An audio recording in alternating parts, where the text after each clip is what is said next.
নিবন্ধিত 5,10,000 প্রতিষ্ঠানের মধ্যে ভ্যাট দেয় 3.5 লাখ, আর এসব প্রতিষ্ঠানের 60 ভাগের বেশি ঢাকা অঞ্চলের। যদিও বিবিএস এর হিসেবে ছোট বড় মিলিয়ে দেশে ব্যবসা প্রতিষ্ঠান রয়েছে 25 লাখের বেশি। রাজস্ব বোর্ড বলছে, সক্ষমতার তুলনায় ভ্যাট দেওয়া প্রতিষ্ঠানের সংখ্যা খুবই কম। ভ্যাট আহরণ বাড়াতে ও ফাঁকি কমাতে পুরো প্রক্রিয়ার আরও আধুনিকায়ন দরকার। রাজধানীর মিরপুরের ঝুটপল্লী প্রতিটি দোকানে প্রতিদিন লাখ লাখ টাকার বিক্রি হয়, তবে এই এলাকার সব দোকানের ভ্যাট নিবন্ধন নেই। এ নিয়ে কথা বলতেও চান না ব্যবসায়ীরা। আবার যাদের নিবন্ধন আছে তাদের মতো সবাই ভ্যাট না দেয়ায় তারা ব্যবসায়িকভাবে ক্ষতির মুখে পড়েন। প্রবলেম মেনলি সেটা হলো ভ্যাট যাদের উপরে কার্যকর তাদের সবার কাছে ভ্যাট আদায়কারী প্রতিষ্ঠান পৌঁছাতে পারেনি।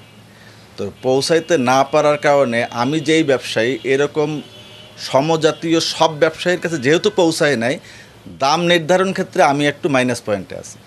এই জায়গাটা হলো আমাদের কষ্টের।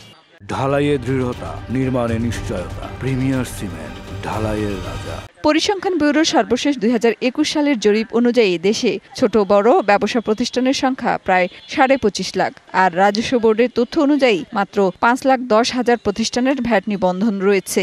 এর মধ্যে আবার মাত্র 3.5 লাখ প্রতিষ্ঠান ভ্যাট পরিশোধ করে। ভ্যাট নিবন্ধন নেওয়া প্রতিষ্ঠানগুলোর বেশিরভাগই রাজধানী ঢাকা ও এর আশেপাশের এলাকার। ভ্যাট কালেকশন ডিজিটাইজ করে ফেলা যায়, এখন সেই সুযোগটা আছে।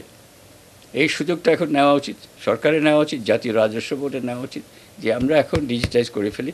ভ্যাট আদায় বাড়াতে আইন সহজ করার পাশাপাশি পুরো প্রক্রিয়ার আরও আধুনিকায়ন দরকার বলছে রাজস্ব বোর্ড। সবার আগে ব্যবসায়ীদের সমর্থন দরকার।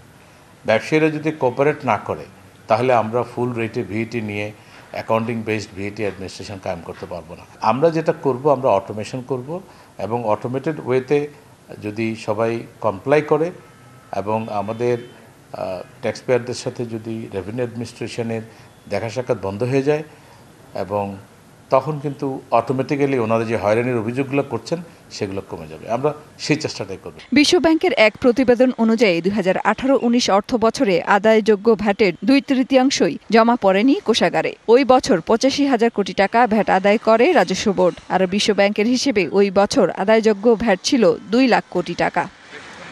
মেহের মনি, ডিবিসি নিউজ, ঢাকা।